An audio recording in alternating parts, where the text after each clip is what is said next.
এই যুবকদের যদি বাঁচানো না যায়, এই যুবকদের যদি ফেরানো না যায়, নিশ্চিত বিশ্বাস করেন আগামীর দিন এমন একটা অন্ধকার দিন আসবে যেই দিন আপনার ঘর থেকে আপনার মেয়েকে তুলে নিয়ে যে ধর্ষণ করবে, আপনার প্রতিবাদ করার মতো কোনো সাহস থাকবে না। কথা কি বোঝা গেছে? আপনি মনে করছেন অমুকের ছেলে মদখোর, অসুবিধা নেই, আমার ছেলে তো খায় না। আপনি মানে আপনি না, উনারা আর কি, আপনি আমি মনে করতেছি যে অমুকের ছেলে মদখোর, আমার ছেলে তো মদ খায় না, সমস্যা না। কিন্তু ওই মদখোর একদিন আপনার ছেলেকেও সাথে করে নিয়ে মদ খাবে না, তার গ্যারান্টি কি আছে? সে একদিন আপনার ছেলেকে মদখোর বানাবে।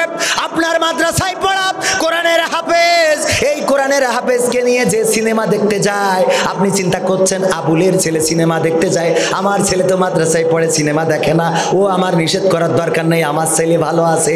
কিন্তু আবুলের ছেলের সাথে আপনার ছেলে যে দল দিয়ে ওই সিনেমা হলে যাবে না, এর কোনো গ্যারান্টি আছে নাকি? আপনি চিন্তা করছেন অমুকের ছেলে পার্কে গেছে মেয়ে নিয়ে ঘুরতে, আমার অসুবিধা নাই। বিশ্বাস করেন আপনার ছেলেকেও সাথে করে নিয়ে যাবে, আপনার ছেলে অন্যায় পথে পা বাড়াবে। এই অন্যায় পথ থেকে ফিরাতে হবে কেন? কারণ এখানে গোরস্থান কোন পাশে? এই পাশে গোরস্থান। এই কবরে যারা ঘুমানো তারাও একদিন আমাদের মতো ছিল না? ছিল না? তারাও একদিন আমাদের মতো ছিল, আমাদের মতো শক্তি ছিল, হাত ছিল, পা ছিল, চোখ ছিল, কান ছিল। চোখেরই পলকে তুমি হতে পারো লাশ, চিরতরে বন্ধ হবে তোমারই নিঃশ্বাস। চোখেরই পলকে তুমি হতে পারো লাশ, চিরতরে বন্ধ হবে তোমারই নিঃশ্বাস। হবে আলাম তোমারই নাম মসজিদের মাইকে, হবে আলাম তোমারই নাম মসজিদের মাইকে। বাড়িওয়ালা নাই রে বাড়ি নাই রে দুনিয়াতে, বাড়িওয়ালা নাই রে বাড়ি নাই রে দুনিয়াতে, বাড়িওয়ালা নাই রে বাড়ি নাই রে দুনিয়াতে, বাড়িওয়ালা নাই রে বাড়ি নাই রে দুনিয়াতে। ঠিক না? এই আপনার মসজিদের কত অ্যালার্ম শোনেন, সকালবেলা ঘুম ভেঙে উঠেছেন, হঠাৎ স্ত্রী কানে বলতেছে অমুক মারা গিয়েছে, মসজিদে যেন ফজরের সময় বলল, আপনিও যে দেখলেন অমুক মারা গিয়েছে, আসলেই সত্য। তারপরে তার কাফন দাফন করলেন, খাটিয়াটা নিয়ে আসলেন, কাফনের কাপড় জড়া, গোসল করালেন, কাফনের কাপড় জড়ালেন, কবরের কাছে গেলেন, বাঁশ কাটলেন, বাঁশ কবরে নামিয়ে বাঁশগুলো গেড়ে দিলেন। আপনার দুটি হাত সাক্ষী কত মানুষের কবরে মাটি দিয়েছেন। মিনহা খলাকনাকুম ওয়া ফিহা নুঈদুকুম ওয়া মিনহা নুখরিজুকুম তারাতান উখরা।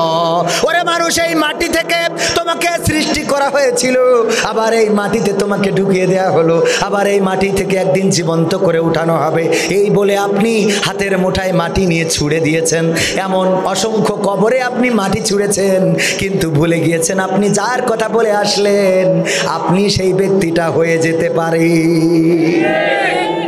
একবারও কি কবরের, একবারও কি আপনি মসজিদে যতবার যান চিন্তা করেছেন কি একবারও ওই যে খাটিয়াটা অপেক্ষায় রয়েছে, খাটিয়াটার দিকে তাকে একটু জিজ্ঞাসা করে দেখেন, আমার চাচাজি এখানে বসা, দাড়িগুলো পেকে সাদা হয়ে গেছে, বৃদ্ধ মানুষটা বসে রয়েছে, আর জীবনের কোনো চাওয়া নাই, আর জীবনের কোনো স্বপ্ন নাই। এখন যদি উনাকে বলা হয় তোমাকে ঢাকায় 10 তলা একটা ফ্ল্যাটের মালিক করে দেব, উনি বলবে আমার ওইটার দরকার নাই, কবরে গেলে যেন ফ্ল্যাট পাই সেই ব্যবস্থা করে দাও। ঠিক না? এখন আর 10 তলা ফ্ল্যাটের দরকার আছে নাকি? আছে। আর দরকার নাই, দুনিয়ার সব স্বপ্ন শেষ, আশা আকাঙ্ক্ষা শেষ, অপেক্ষা শুধু কবরে যাওয়ার, মারা যাওয়ার, দুনিয়া থেকে চলে যেতে হবে। এইটাই অপেক্ষা ছাড়া আর কোনো অপেক্ষা আছে বলেন? নাই। ওগো আমার ভাইয়েরা, বাবাজিরা আমার, এই কবর দেশের বাসিন্দা হয়ে যাওয়া লাগবে। কেন ভুলে যান? কেন আপনি বুঝতে চান না? আপনার এই জীবন যৌবন থাকবে না, আপনার এই চেহারার সৌন্দর্য থাকবে না।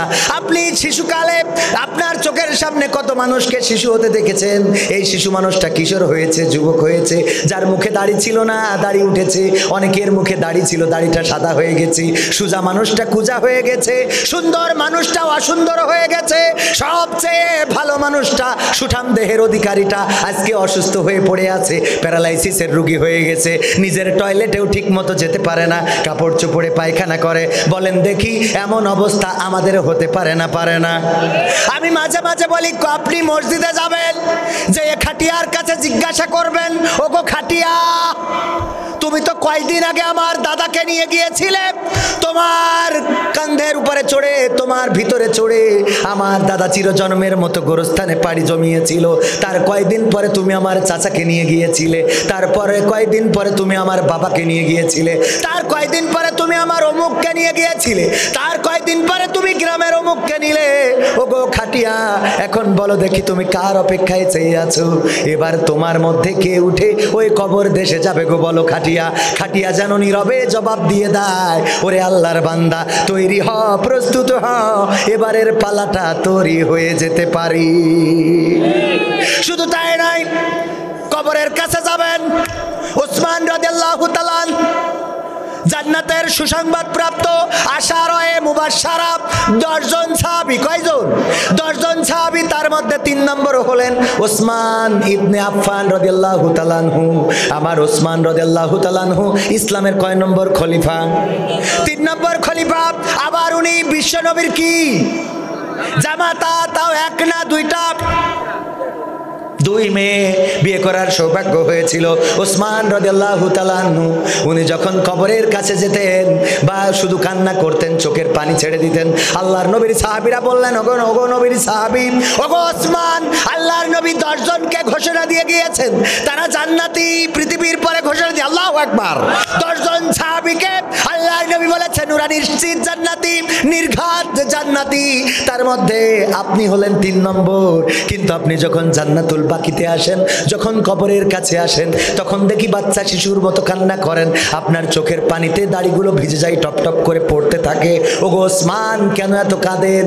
কি এত ব্যথা, কি এত বেদনা? ওসমান বলল, ওগো নবীর সাহাবীরা, আল্লাহর নবী আমাকে ঘোষণা করেছে আমি নির্ঘাত জান্নাতি, কিন্তু তারপরেও আল্লাহর নবীর জবানে শুনেছি, আল্লাহর নবী বলেছেন, ওগো আমার আহালেরা শুনে নাও, কবর এমন একটা জায়গা, যেই কবর এমন একটা গেট, এই গেট থেকে যদি কেউ পার পেয়ে যায় তাইলে তার পরবর্তী সকল গেটগুলো সহজ হয়ে যায়, আর এই গেটে যদি কেউ আটকে যায় তাইলে তার পরবর্তী সকল গেটগুলো কি দুর্বিষহ হয়ে যায়, পরবর্তী সকল গেটগুলো তার জন্য কঠিন হয়ে যায়, তার জন্য পার পাওয়া কষ্টকর, দুষ্কর হয়ে যায়। এই জন্য আমি চিন্তা করি, এই কবরের কাছে আসি আর টেনশন করি, না জানি এখানে আটকে যায় কিনা, না জানি বিপদে পড়ে যায় কিনা। কিন্তু আজকে জান্নাতের সুসংবাদ প্রাপ্ত সাহাবী হয়ে কবরের কাছে কান্না করে, আর আমরা কোনোদিন কবরের কাছে যেয়ে দাঁড়াই না। কবরের কাছে যান, যে প্রশ্ন করেন, ওগো কবরের মাটি, তোমার মাঝে আমার দাদা ঘুমানো, মন কি মন, টন কি টন মাটি বুকে নিয়ে ঘুমিয়ে আছে। এই শীতের রাতে যে কম্বল গায়ে দিয়ে ঘুমাতো, আজকে তার গায়ে কম্বল নেই। আপনার বাবা কত ভালো মানুষ ছিল, এই সমাজে কত মানুষ দাম দিত, মান দিত। আপনার দাদা আপনাকে কত আদর করতো, মাথায় করে ঘুরতো, বাজারে নিয়ে যেত, মিঠাই কিনে দিত। সেই দাদা ঘুমানো, মন কি মন মাটি নিয়ে বুকের উপরে আছে না নাই? মা জননী কত ভালোবাসে, কত ভালোবাসা। পিঁপড়ায় কামড় দিবে বলে মা আপনাকে যেখানে শুয়ায়ে রাখে, চারিপাশের পিঁপড়াগুলো টিপে টিপে মেরে দেয়, যেন আমার ছেলেকে এসে পিঁপড়ায় কামড় না দেয়। পিঁপড়ায় যদি কামড় দেয় আমার ছেলের ঘুমটা ভেঙে যাবে। এই মা জননীও ঘুমিয়ে আছে না নাই? আপনার মা ঘুমানো, বাবা ঘুমানো। কোন বাবা যিনি সিরাজগঞ্জে কত কষ্ট করেছেন, রিক্সা চালিয়েছেন, কাপড় বুনেছেন, কাপড় বিক্রি করেছেন, বাজারে হাটে মাঠে ঘুরেছেন, আপনার কোনোদিন কষ্ট দেয় নাই, আপনার কোনোদিন ব্যথা দেয় নাই।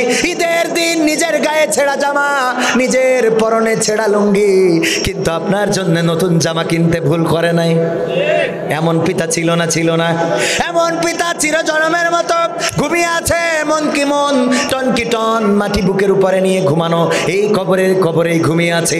ওই কবরের কাছে যে জিজ্ঞাসা করেন, ওগো কবরের মাটি, তোমার মধ্যে আমার দাদা ঘুমানো, তোমার মধ্যে আমার চাচা ঘুমানো, তোমার মধ্যে আমার মা ঘুমানো, আপনজনেরা ঘুমানো। ও কবরের মাটি, বলো দেখি, এখন তুমি কার জন্য তৈরি হয়ে আছো? এখন তুমি কার জন্য প্রস্তুত নিয়ে আছো? কবর যেন ডেকে ডেকে বলে, ওরে আল্লাহর বান্দা, তৈরি হয়ে যা, তৈরি হয়ে যা, এইবারের পালা গলাটা তৈরি হয়ে যেতে পারে, আমার বুকের মধ্যে তোর আশা লাগতে পারে। বলেন ঠিক কিনা? ও আমার ভাইরা, কাফনের কাপড়, কত কাপড় তো জীবনে কিনলেন, কোনদিন কাপড়ের দামটাও জিজ্ঞেস করেন নাই? করেছেন? আমি তো করি নাই। কোনদিন কাপড়ের দামটা জিজ্ঞাসা করলাম না। ওই কাপড়ের কাপড়টা কোন দোকানে না জানি রেডি হয়ে আছে, কোন মুহূর্তে আপনার জন্য চলে আসবে, আপনার ফেসবুকে স্ট্যাটাস দিয়ে দেবে অমুক চিরজনমের মতো বিদায় নিয়েছে, ইন্তেকাল করেছে। পরিবার পরিজন 2 দিন 4 দিন কান্না করবে, তারপরে সবার কান্না থেমে যাবে। কিয়ামত পর্যন্ত আপনি কি নিয়ে গেলেন এটাই আপনার কাছে রয়ে যাবে। আপনার প্রজন্ম, আপনার সন্তান কিছুদিন হয়তো মনে রাখবে, তারপরে আপনার নাতিরা কিছুদিন হয়তো মনে রাখবে, কিন্তু তাদের সন্তানরা ভুলেও আপনার কথা কেউ মনে করবে বলেন? আমি যদি এখানে জিজ্ঞাসা করি আপনার বাবার নাম কি, বলতে পারবেন? যদি বলি আপনার বাবার নাম কি, তাও হয়তো বলতে পারবেন, কিন্তু তার বাবার নাম কি এটা যদি জিজ্ঞাসা করি অনেকেই বলতে পারবেন না, আমিও পারবো না। আমার আব্বার নাম মাস্টার আব্দুস সামাদ, আমার আব্বার নাম মরহুম আব্দুস সামাদ, আমার দাদার নাম মরহুম আফসার মণ্ডল, কিন্তু আমার দাদার বাবার নামটা আমি আজও জানি না। আমার দাদার বাবার নাম আমি জানি না। আর যদি তাও জানতামও, তার বাবার নাম আর কেউ জানে নাকি? তার মানে আমরাও, ইনি এখন একজনের দাদা, উনি কিছুদিন পরে ইন্তেকাল, আল্লাহ নেক হায়াত দান করুন, আল্লাহ রাব্বুল আলামিন পৃথিবীর পরে সুস্থতার সাথে আরো দীর্ঘদিন বাঁচিয়ে রাখুন, বলেন আমিন। আমরা চাই না কেউ মারা যাক, তারপরেও মারা তো যাওয়াই লাগবে, ঠিক কি না? আমরা কি বেঁচে থাকতে পারবো ডবলু ভাই? বেঁচে থাকতে পারবো না, মারা যাওয়াই লাগবে। আপনি চাইলেও সাদা দাড়ি কালো হবে। উল্টো বললাম না? কয় ঠিক? সাদা দাড়ি কালো হয় না কালো দাড়ি সাদা হয়? কালো দাড়ি সাদা হয়ে যাবে। হবে না? হবে না? কার কার হবে? হাত উঁচু করেন দিন দেখি, কার কার হবে? সবার হবে আলহামদুলিল্লাহ। মানে একটু হাত মাত উঁচু না করলেই ওই শীত লাগে খুব বেশি, মাঝে মাঝে একটু হাত উঁচু করবেন, দেখবেন একটা ভাব আসবে, একটা জোশ আসবে। হ্যাঁ, আমরা কিন্তু মাথায় আছে, আপনারা টেনশন করেন না, মাথায় আছে, টাইম মতো ছেড়ে দেবো ইনশাআল্লাহ। ও আমার ভাইয়েরা, আমার আব্বা যান, বাবা যান, উনি ইন্তেকাল করবেন। উনি ইন্তেকাল করার পরে উনার সন্তানেরা কিছুদিন দোয়া করবেন, উনার নাতিরা কিছুদিন দোয়া করবেন, তার সন্তানেরা আর মনে করবেন না যে এমন একজন মানুষ ছিল, মনে করবে। তার মানে আপনার আমলটা আপনার সাথে নিয়ে যেতে হবে। সেই আমল আমার আল্লাহ বললেন, ওয়ামা খালাকতুল জিন্না ওয়াল ইনসা ইল্লা লিয়াবুদুন। আমি জিন এবং মানব জাতিকে সৃষ্টি করেছি আমি আল্লাহ তাআলার ইবাদত করার জন্য, তোমার আর্জেন্টিনার খেলা দেখার জন্য নয়, তোমার ব্রাজিলের খেলা দেখার জন্য নয়, তোমার পার্কে ঘুরে বেড়ানোর জন্য নয়। আমি তোমাদের চলার জন্য পথ বাতলিয়ে দিয়েছি। সেই পথ কি? কোরআন। এই কোরআনের সাথে যারা দ্বন্দ্ব করবে তাদের সাথে আপোষ করা যাবে? কোরআনের সাথে যারা করবে দ্বন্দ্ব তাদের সাথে কবু হবে না আপোষ। কোরআনের সাথে যারা করবে দ্বন্দ্ব তাদের সাথে কবু হবে না আপোষ। কোরআনের সাথে যারা করবে দ্বন্দ্ব তাদের সাথে কবু হবে না আপোষ। জেল জুলুম হলেও হবে, জেল জুলুম হলেও হবে, বিবেকের কাছে তো রব নির্দোষ। আমার রবের কাছে রব নির্দোষ, মহান প্রভুর কাছে রব নির্দোষ। কোরআনের সাথে যারা করবে দ্বন্দ্ব তাদের সাথে কবু হবে না। কোরআনের কথা যারা বলে যায় আজ তাদের দমাতে কত ফন্দি, কাউকে ধরে নিয়ে দিচ্ছে ফাঁসি, কাউকে রেখেছে আজও বন্দী। বিশ্বাস হলো না আপনাদের? বিশ্বাস হয় নাই? আল্লাহ জবানটা দিয়েছেন কথা বলার জন্যে। কোন কথা? হক কথা। কোন কথা? সূরা আল আসরে বলে দিয়েছেন, বলেছেন না? যারা হকের আদেশ দেয়, উপদেশ দেয়, যারা হকের আদেশ দেয় এবং হক কথা বলার কারণে যখন জুলুম আসে, নির্যাতন আসে, কারারুদ্ধ হয়, ফাঁসি হয়, তখন তারা ধৈর্যের উপদেশ দেয়। এরা কি ক্ষতিগ্রস্ত থেকে বেঁচে আছে? ওয়াল আসর, সময়ের কসম। আবার এত দূর যাব না, কারণ সময়ের দিকে তো খেয়াল রাখতে হবে। কোরআনের সাথে যারা করবে দ্বন্দ্ব তাদের সাথে কবু হবে না আপোষ। কোরআনের কথা যারা বলে যায় আজ তাদের দমাতে কত ফন্দি, কাউকে ধরে নিয়ে দিচ্ছে ফাঁসি, কাউকে রেখেছে আজও বন্দী। কোরআনের কথা কথা যারা বলে যায় আজ তাদের দমাতে কত ফন্দি, কাউকে ধরে নিয়ে দিচ্ছে ফাঁসি, কাউকে রেখেছে আজ বন্দি। হক কথা বললেই জ্বলে জায়গা, কোরআনের কথা সইতে পারে না। হক কথা বললেই জ্বলে জায়গা, কোরআনের কথা সইতে পারে না। জানি না তাদের আমাদের পরে কেন এত আক্রোশ। জেল জুলুম হলেও হবে, জেল জুলুম হলেও হবে, বিবেকের কাছে তো পুরাব নির্দোষ। আমার রবের কাছে রব নির্দোষ, মহান প্রভুর কাছে রব নির্দোষ। কোরআনের সাথে যারা করবে দ্বন্দ্ব তাদের সাথে কবু হবে না আপোষ। কোরআনের কথা আজ বলতে গেলে আসছে বাধা কত ভাবে, কোরআন প্রেমিকেরা হাতে রেখে হাত সামনে এগিয়ে যাবে। যাবেন তো নাকি? হ্যাঁ, কোরআনের কথা আজ বলতে গেলে আসছে বাধা কত ভাবে, কোরআন প্রেমিকেরা হাতে রেখে হাত সামনে এগিয়ে যাবে। হক কথা বলতে করি না কো ভয়, জীবনের বিনিময়ে আনব বিজয়। হক কথা বলতে করি না কো ভয়, জীবনের বিনিময়ে আনব বিজয়। বুকে আছে শক্তি, অন্তরে আছে সাহস। জেল জুলুম হলেও হবে, জেল জুলুম হলেও হবে, বিবেকের কাছে তো পুরাব নির্দোষ। আমার রবের কাছে রব নির্দোষ, মহান প্রভুর কাছে রব নির্দোষ। কোরআনের সাথে যারা করবে দ্বন্দ্ব তাদের সাথে কবু হবে না আপোষ হবে। সবাই একটু দুরূদ পড়েন, আল্লাহুম্মা সাল্লি আলা সাইয়্যিদিনা মাওলানা মুহাম্মদ ওয়া আলা আলি সাইয়্যিদিনা মাওলানা মুহাম্মদ। ডুমরা ইসলামিয়া দাখিল মাদ্রাসা ও কেন্দ্রীয় কবরস্থানের যৌথ উদ্যোগে তাফসিরুল কোরআন মাহফিল। ডব্লু ভাই, এটা তাফসিরুল কোরআন মাহফিল। আমি কমেডি করব সাংস্কৃতিক অনুষ্ঠানে, এখানে তাফসিরের মাহফিলে আমরা এমন কিছু বলবো না যেটা একটু মানে অনেকেই আমাকে তো এখানে সবাই ভালো করে চেনেন না, চেনেন? সবাই চেনে না এখানে, আলহামদুলিল্লাহ। ওই দু একজন যুবকেরা চেনে। চেনে কয়জন দেখি? হাত উঁচু করেন তো। আগে থেকে চেনেন? আলহামদুলিল্লাহ, হাত নামান দেখি। এবার চেনেন, আগে থেকে কখনো কোনো দিন দেখেননি, মানে কোনোভাবে দেখেননি, তারা একটু হাত উঁচু করেন তো বাজান। আলহামদুলিল্লাহ, বেশি হলো আমাকে দেখেননি কখনো কেউ। হ্যাঁ, এই জন্যই ওনারা আমার সম্বন্ধে ভালো জানেও না। আমি আসলে একজন ইসলামী নাট্য নির্মাতা, আমি ইসলামী নাটক করি, সুস্থ সংস্কৃতির জন্য কাজ করি। যে যুবকেরা পরিমণির পিছনে দৌড়ায়, শাকিব খানের পিছনে দৌড়ায়, আমরা ওই যুবকদেরকে ফেরাতে চাই সুস্থ সংস্কৃতি দিয়ে, ইসলামী সংস্কৃতি দিয়ে। তো এই জন্য আমরা কিছু নাটক করি। আমার ভাইজান বলছেন যে ভাই ওইগুলো এখানে একটু করবেন। তো এটা কোরআনের মাহফিল, আমরা ওদিকে যাব না ইনশাআল্লাহ। আমরা কিছু কথা বলবো, যেহেতু আবার টাইমের দিকেও তো খেয়াল রাখতে হচ্ছে। তো এই টাইমের দিকে খেয়াল রেখে, আপনাদের আবার আর্জেন্টিনার খেলা রয়েছে, না ছেড়ে দিলে আমার যুবক ভাইয়েরা রাগ করবে। আমি চাই যে আমার যুবকেরা তারা আর্জেন্টিনার খেলা দেখুক, কিন্তু যুবকের আর্জেন্টিনার খেলা দেখে ফজরের নামাজটা পড়ে ঘুমাবার রাজি আছো ইনশাআল্লাহ? ফজরের নামাজটা পড়ে ঘুমাতে হবে। যে আর্জেন্টিনার রাত জেগে খেলা দেখতে পারো, আমি বিশ্বাস করি সে রাত জেগে একদিন তাহাজ্জুদ পড়তে পারবা। কথা কয় না? যে নাক ডেকে খালি ঘুমোয়, ওর দিয়ে কিছু হবে? যাক, তাও খেলা দেখুক। ও খেলা দেখে রাত জাগা শিখে গেলি অন্তত রাত জেগে জেগে তাহাজ্জুদ পড়বে ইনশাআল্লাহ। তাহাজ্জুদ পড়লে আল্লাহ রাব্বুল আলামিন উনার কাছের বান্দা করে নেন। কত কাছের বান্দা করে নেন। অনেকেই অনেক বান্দা আছেন, অনেক যুবক আছে বলে আমি তো জীবনে কিছু পাইলাম না, আল্লাহর কাছে চাইলাম তা দিল না।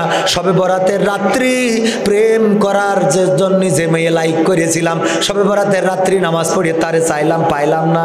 এরম যুবক আছে না নাই? কয় আজকের নামাজ শুধু তোর জন্য অক্ষ করে দিলাম।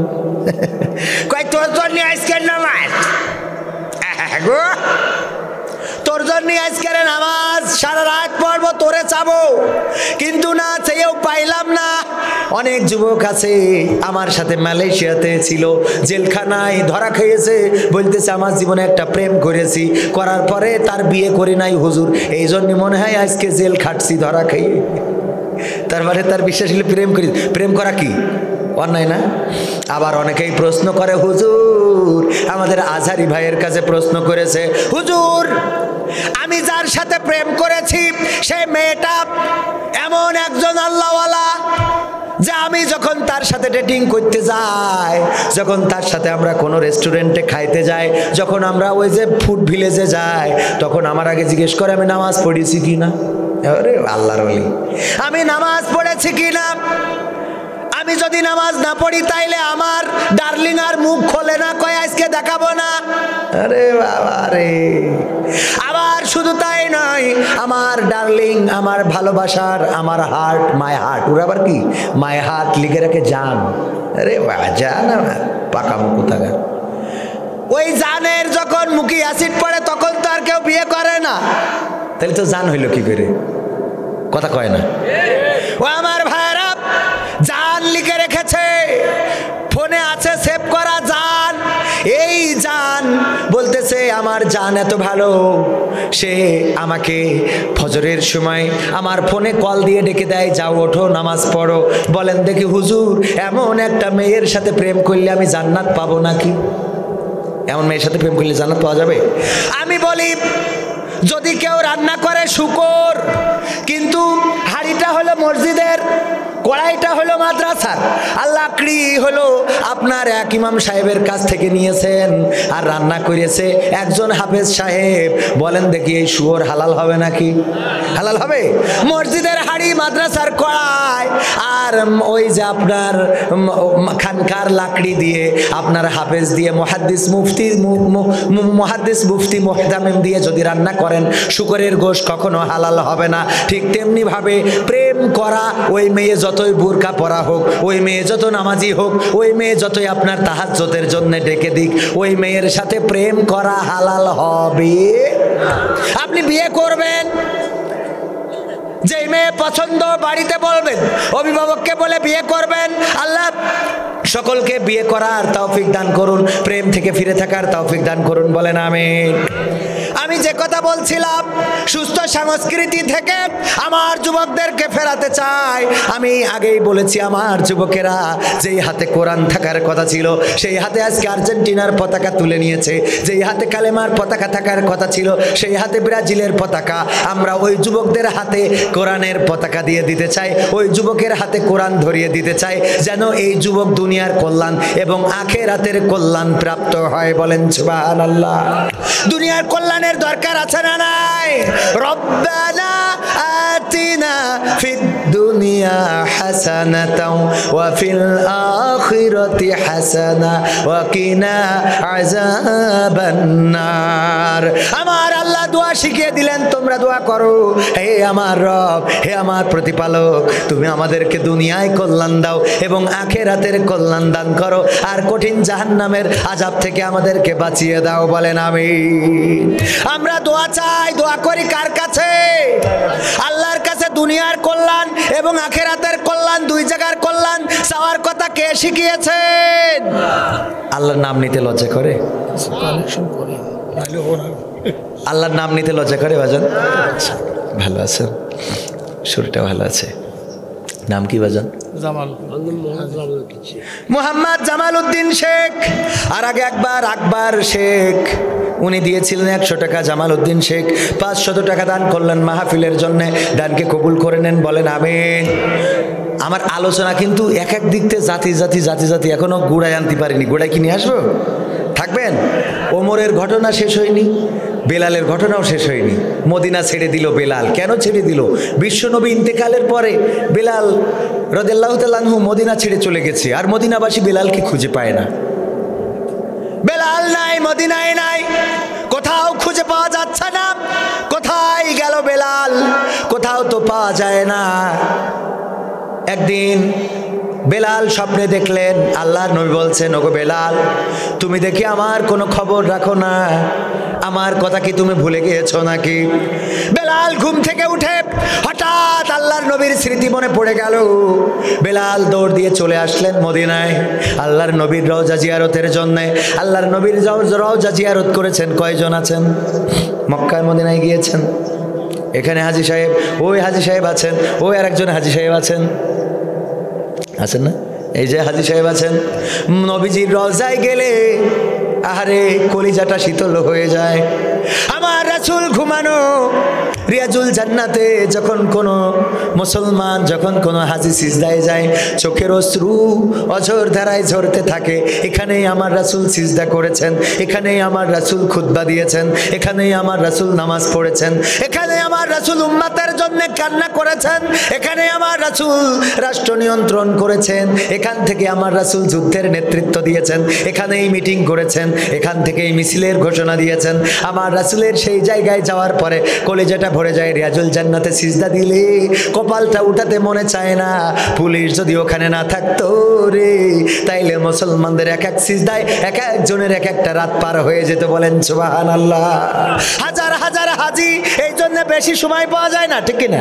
হাজার হাজার হাজি এই জন্য পুলিশও দাঁড়িয়ে আছেন, বেশি লং টাইম নামাজ পড়তে দিতে চান না। ও আমার ভাইরা, এই রাসূলের আল্লাহর নবী যখন স্বপ্ন দেখালেন, ওগো বেলাল তুমি দেখি আমার কথা ভুলে গিয়েছো, আমাকে ভুলে গিয়েছো, আমার কথা কি মনে পড়ে না গো বেলাল?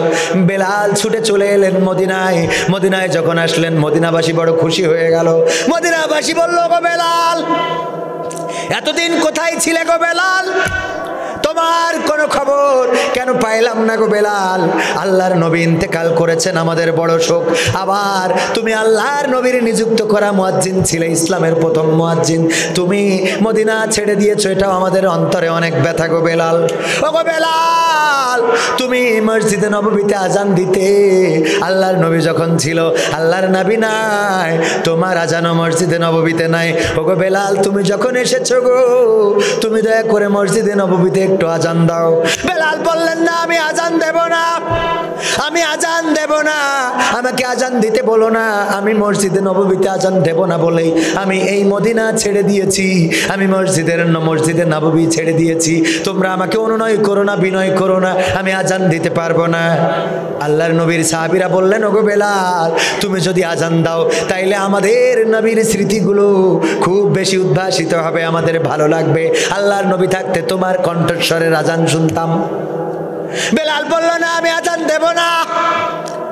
এমন সময় হাসান এবং হুসাইন এলেন, এসে বললেন, ওগো বেলাল মসজিদে নববীতে তুমি আজান দাও, তোমার আজান শুনতে চায়। আল্লাহর নবী থাকতে, আমার নানা থাকতে তুমি আজান দিতে, আমার নানা থাকতে তুমি আজান দিতে গো বেলাল, তুমি মসজিদে নববীতে আজান দাও। বেলাল বললেন, ওগো হাসান হুসাইন আমি তোমাদের কথা ফেলতে পারবো না, আমি মদিনার সবার কথা ফেলে দিতে পারি, কিন্তু তোমাদের কথা ফেলে দিতে পারবো না, কারণ আমি দেখেছি আল্লাহর নবী তোমাদেরকে কলিজা দিয়ে ভালোবাসতেন। আল্লাহর নবীর কাঁধের উপরে তোমরা চড়ে যেতে, আল্লাহর নবী সিজদায় থাকতো, কোনোদিন তোমাদের কাঁধ থেকে ফেলে দেয় নাই। আল্লাহর নবী অপেক্ষায় থেকেছেন কখন তোমরা কাঁধ থেকে নেমে যাবে, তারপরে সিজদাটা উঠিয়েছেন। আল্লাহর নবী সিজদা বিলম্বিত করেছেন, কিন্তু তোমাদেরকে ফেলে দেয় নাই। আমার বিশ্বনবী বলেছেন, যে হাসান হুসাইনকে ভালোবাসে সে আমি রাসূলকে ভালোবাসে, আর যে হাসান হুসাইনকে কষ্ট দেয় সে যেন আমি নবীকে কষ্ট দেয়। এই জন্য আমি তোমাদেরকে কষ্ট দেব না। আজান দেয়া শুরু করলেন বেলাল। মসজিদে নববীতে আজান দিতে দিতে যখন বললেন, আশহাদু আন্না মুহাম্মাদার রাসূলুল্লাহ,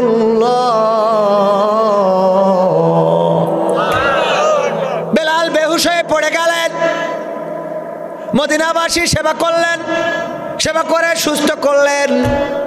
বেলাল সুস্থ যখন হুঁশ ফিরে এলো, বেলাল বলল, বেলাল রাদিয়াল্লাহু তাআলা আনহু বলল, ওগো মদিনাবাসী তোমরা দয়া করে আর আমার আজান দিতে বলো না, ওগো নবীর নাতি তোমরা আর দয়া করে আমাকে আজান দিতে বলো না, তোমাদের কাছে মাপ চাই, ক্ষমা চাই। মদিনাবাসী বলল, ওগো বেলাল তুমি যখন আজান দিচ্ছিলে মদিনায় যেন একটা আনন্দের রোল পড়ে গেল, সবাই যেন মনে করলো যেন নবীর সেই যুগটা ফিরে এসেছে। অনেকেই মনের আনন্দে নবীর স্মৃতিচারণ করে চোখের অশ্রু ছেড়ে দিয়েছে গো বেলাল। কিন্তু এমন কি হলো যে তুমি নামাজের মধ্যে বেহুশ হয়ে গেলে, আজানের মধ্যে বেহুশ হয়ে গেলে? ওগো বেলাল কি ঘটেছে?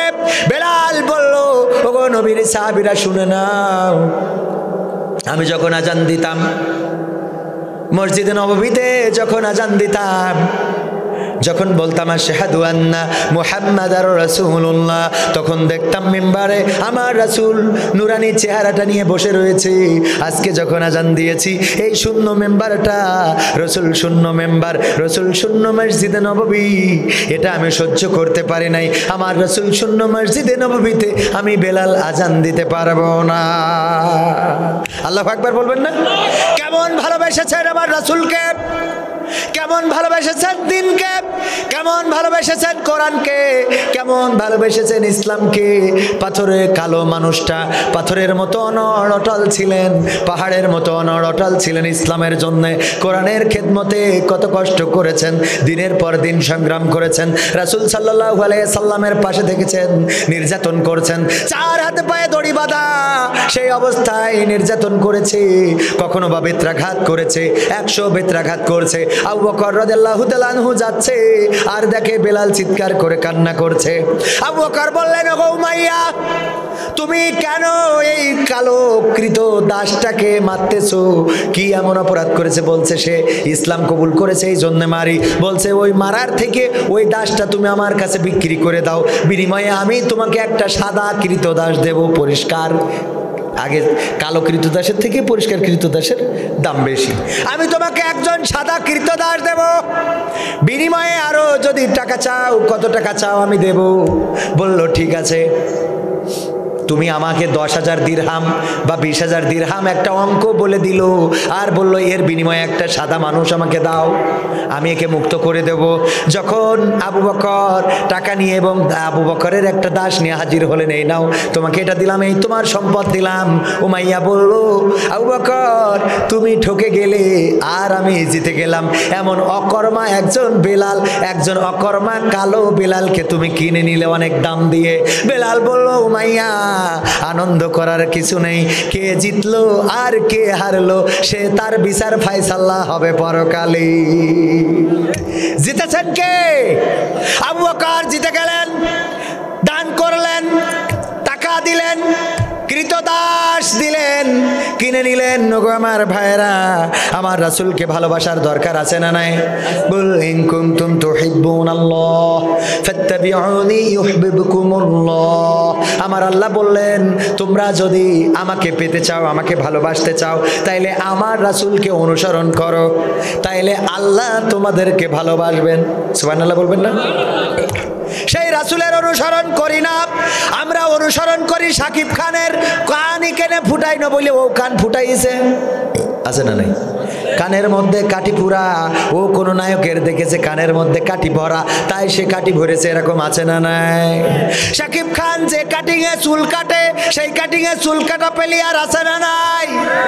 যা যে যার ফলো করে, তার মতো করে প্যান্ট পরে, তার মতো করে শার্ট পরে, তার মতো করে চুলের কাটিং করে, তার মতো করে বিভিন্ন রকম বিভিন্ন কলা কৌশল করে। ও আমার ভাইরা, ওই পরকালের ময়দানে এরা কোনো কাজে আসবে না, এরা কোনো কাজে লাগবে না, এরা কোনো উপকারে আসবে না। ওই পরকালের ময়দানে আপনার জন্য যদি কোনো সুপারিশকারী থেকে থাকে, সেই সুপারিশকারী হলেন একমাত্র শুধুমাত্র আমাদের আখিরি জামানার পয়গম্বর হযরত মুহাম্মদ, সবাই বলেন সাল্লাল্লাহু আলাইহি ওয়াসাল্লাম। উনি ছাড়া আর কোনো সুপারিশকারী পাবেন না। সেই নবীর মাদ্রাসা এখানে আছে, ডুমরা ইসলামিয়া দাখিল মাদ্রাসা। ওই মাদ্রাসা এবং গোরস্থানের কল্যাণে, ওই মাদ্রাসা এবং গোরস্থানের উদ্যোগে আজকের এই মাহফিল। ওগো আমার ভাইয়েরা, আমি শিল্পী মানুষ, গান শোনাই, অনেক গান আমি আপনাদের শোনাতে পারি, কিন্তু আর্জেন্টিনা ম্যারিদেস কে? আর্জেন্টিনার জন্য টাইম বেঁধে দিয়া ও আমার বাবাজিরা উঠবেন না, মোনাজাত না করে চলে যাব নাকি? মোনাজাত না করে চলে যাবেন? চলে যাবেন কে কে? যাবেন না? যাবেন না কে কে? হাত উঁচু করেন। যাবেন না? নারায়ে তাকবীর, নারায়ে তাকবীর। আল কোরআনের আলো, আল হাদিসের আলো, নারায়ে তাকবীর। ও আমার ভাইরা,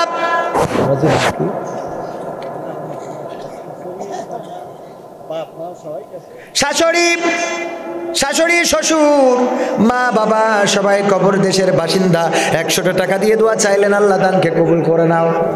আব্দুল করিম মঞ্জু, আমাদের মঞ্জু ভাইয়ের বাবা নাই, চিরজন্মের মতো বিদায় নিয়েছেন, 500 টাকা দান করলেন, আল্লাহ দানকে কবুল করে নাও, কবরকে জান্নাতের বাগান বানাও। ভাইজান নাম কি? আসাদুল হক বড় ভাই চিরজনমের মতো বিদায় নিয়ে কবরে চলে গেছে। ভাই বড় ধন, রক্তের বাঁধন যদিও পৃথক হয় তা নারীরও কারণ। ভাই চলে গেছেন চিরজনমের মতো বিদায় নিয়ে 1000 টাকা দান করলেন, আল্লাহ ভাইয়ের কবরকে জান্নাতের বাগান বানাও। আব্বা অসুস্থ, নাম কি আপনার? শফিকুল ইসলাম। রফিকুল ইসলাম ভাই বাবা অসুস্থ, 500 টাকা দিলেন মাদ্রাসায়, আল্লাহ দানকে কবুল করো, বাবার সুস্থতা দান করে দাও, নেখায়াত দিয়ে দাও। নাম কি বাজান? হ্যাঁ, মুক্তার আলী। মুজদার আলী 100 টাকা, আল্লাহ দানকে কবুল করো, নেখায়াত দাও। নাম কি ভাইজান? হ্যাঁ, সুলতান মাহমুদ, কত সুন্দর নাম, আল্লাহ 500 টাকা দিলেন, আল্লাহ দানকে কবুল করো। পিতা মাতা বেঁচে আছেন, মা মৃত, আল্লাহ কবরকে জান্নাতের বাগান বানাও।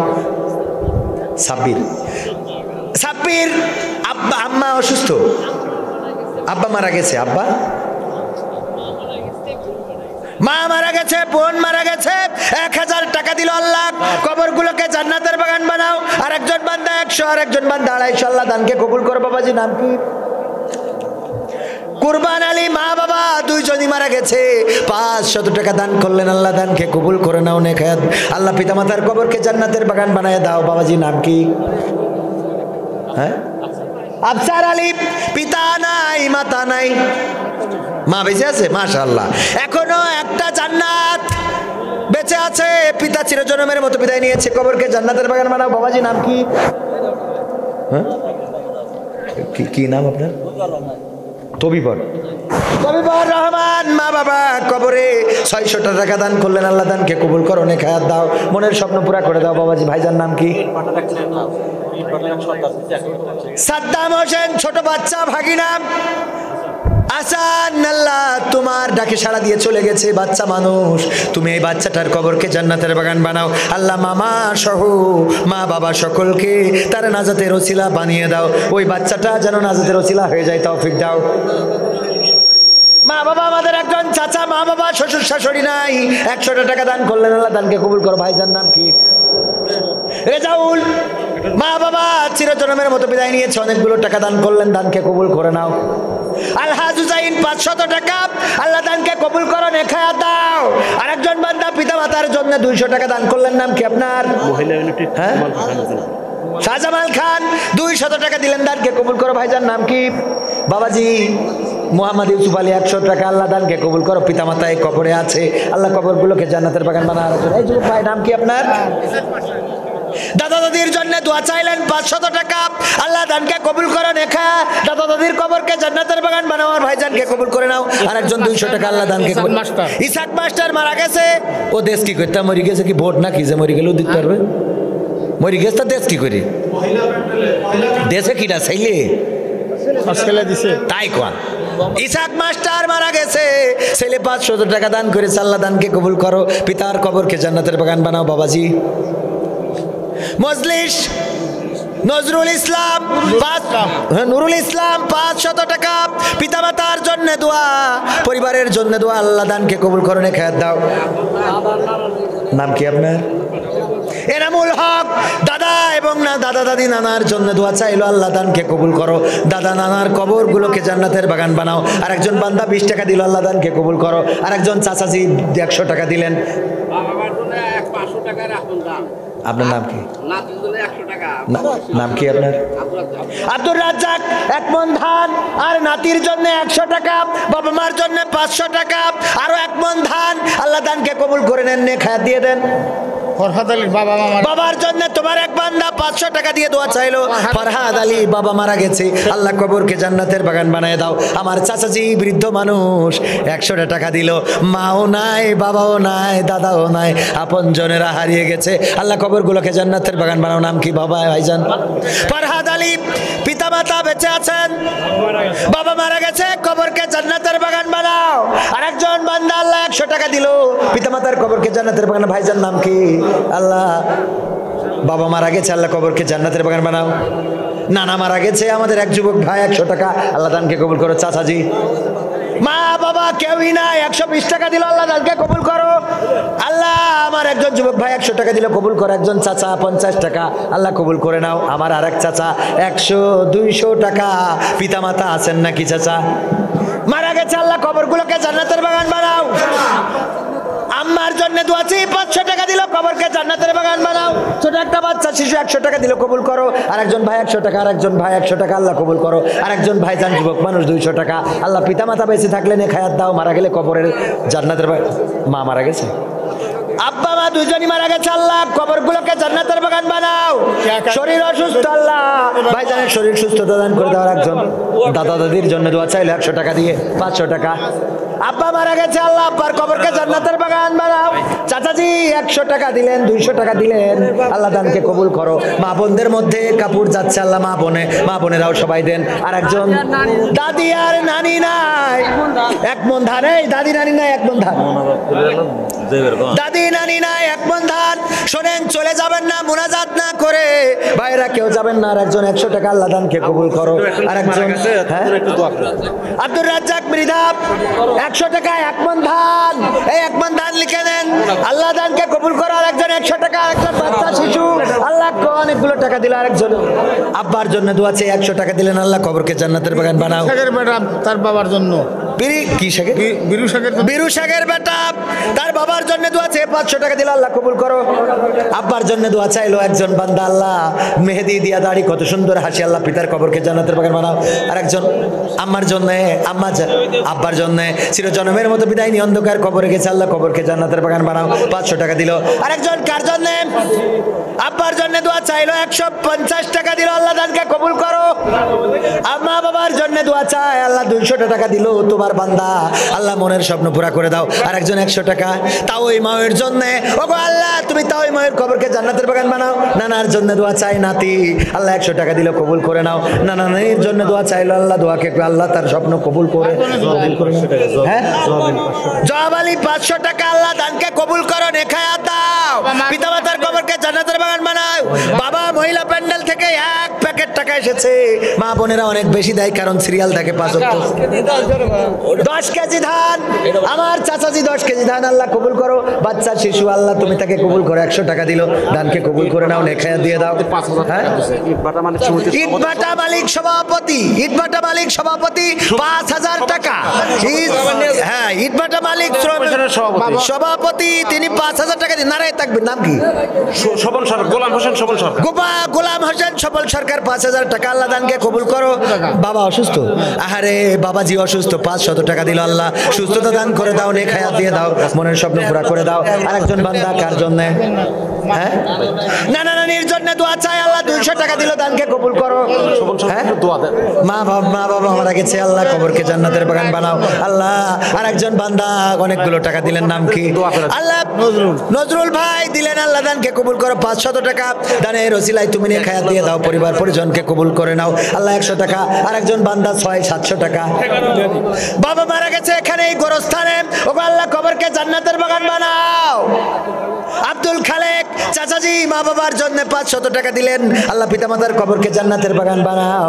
বাবা মারা গেছে, চিরজন্মের মতো বিদায় নিয়েছে, আল্লাহ 300 টাকা দিল, কবরকে জান্নাতের বাগান বানিয়ে দাও। আর একজন চাচাজি 100 টাকা দিল, আল্লাহ দানকে কবুল করো, পিতামাতার কবরকে জান্নাতের বাগান বানাও। আর একজন 50 টাকা, আর একজন 500 টাকা, আল্লাহ দানকে কবুল করে, নেখায়াত দাও।